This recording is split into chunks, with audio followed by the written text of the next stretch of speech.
Welcome to the Genius Factory. Enjoy the video. In this video, I will explain how to make canned green beans taste better. First, always drain and rinse your canned green beans under cool water to remove excess sodium and that metallic taste. Next, sauté them in a hot pan for about 5 to 7 minutes. This helps improve their texture significantly.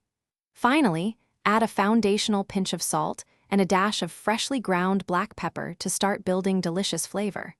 These simple steps make a big difference.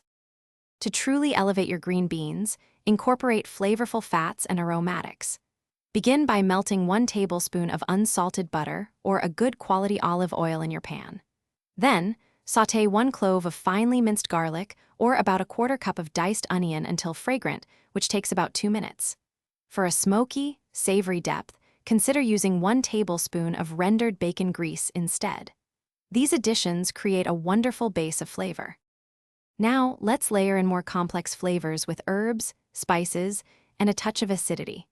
Stir in about a 1/2 teaspoon of dried herbs such as thyme, dill, or oregano for an aromatic boost.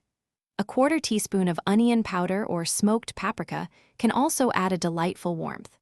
Finally, a small squeeze of fresh lemon juice or a splash of apple cider vinegar brightens the entire dish, cutting through richness and adding zest. For an extra special touch, consider some creative additions to your green beans. Try mixing in about a 1/2 cup of sautéed mushrooms or roasted red bell peppers for added texture and sweetness. A 1/4 cup of chicken or vegetable broth can also provide extra moisture and depth as the beans simmer. Before serving, garnish with a sprinkle of toasted slivered almonds or crispy fried onions for a delightful crunch. Enjoy your delicious, enhanced green beans. Thanks for watching. If you found this helpful, don't forget to like and subscribe.